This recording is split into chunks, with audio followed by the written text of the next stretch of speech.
What's going on, everyone? Welcome to a brand new YouTube video, and today I want to show you an intense lower body workout. And the reason why I haven't shown this before is because typically in gymnastics and calisthenics we don't work so much on our lower body, we mostly work on upper body or core.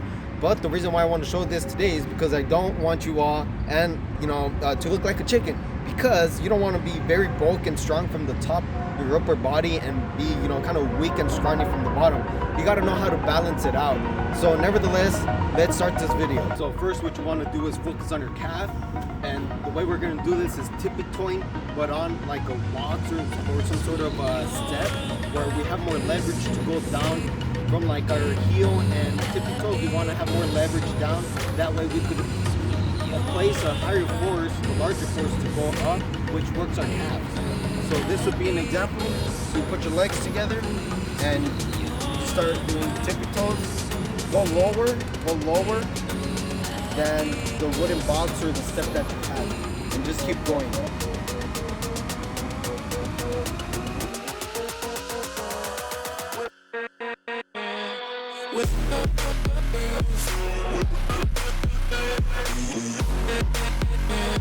Okay, so our next workout has to do with jumping and squatting. And what you want to do is we're going to jump.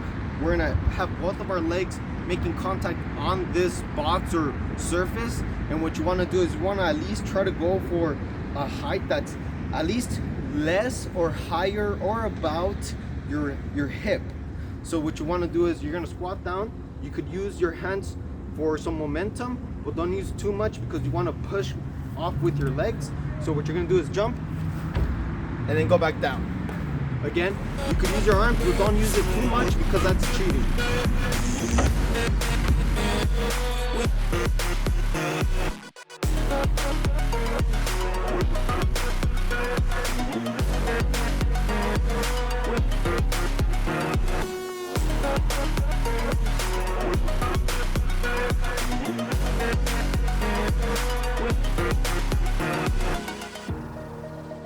Okay, so our next workout is doing lunges. So what you can do, and I'm pretty sure you all have seen before, is doing lunges on a flat surface that's completely flat, that has no bumps. And what you can do to challenge yourself is use some dumbbells, so some additional weight, some like sand bags or just anything really. But what I want to show from my strategy is lifting up your back leg on some sort of surface. So what you want to do is have your back leg on the surface, which will have it on this box, and then my front leg is going to be much more forward. And so what you want to do is you want to squat down until about where your back leg's knee makes contact with the floor, and go back up. Okay, again, you want to make sure that your knee from the back leg makes contact with the floor and then go back up. Same goes for the other side. Want to make sure make a little bit of a touch, then go back up.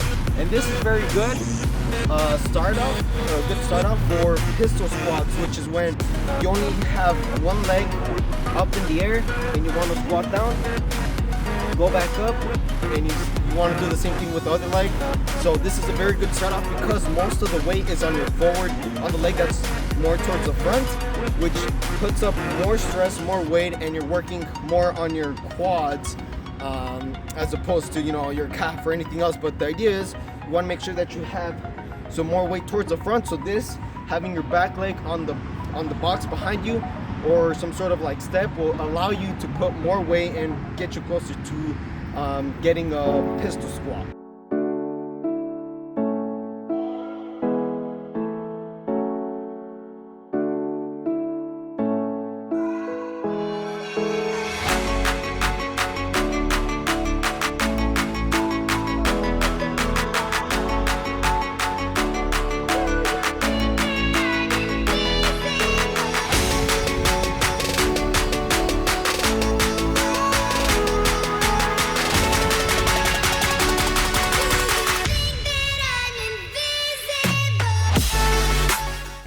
Okay, our next workout has to do with jumping, but this time with only one leg. So what you want to do is have your, for example, I'm going to start with my right leg. So I'm going to have my left leg up in the air. And this is commonly used in gymnastics when they want students to learn how to do a backflip, because really you want to jump high. So this is a very good strategy to not only get a strong lower body, but also for your abilities to jump even higher. So again, what you want to do is have your hands up high, and what you want to do is use a little bit of that momentum using your arms, but not too much. So what you want to do is jump, go back down. Again, you want to make sure that your leg goes flat on the surface and you don't lose your balance and go back or forward. Up, down. Now we're going to switch up the leg. So it's up, down, up,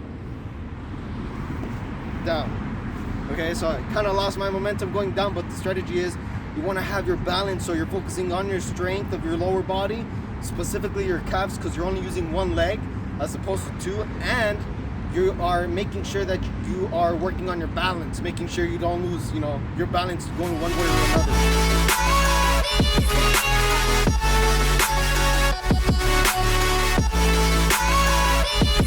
Okay, so our last workout has to do with squatting, and this is typically done in Kung Fu.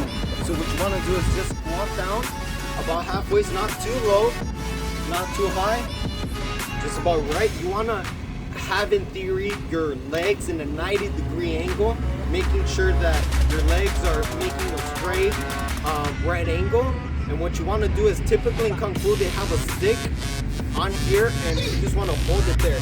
So the challenge is, how long can you hold this position for? A few seconds or minutes or hours. So again, this is using Kung Fu, and this helps you with your squat, your butt, because that's where your kicks come from. If you just want to have a good workout and not focus so much on martial arts, this is a very good workout. So again, you want to hold this here for as long as you can.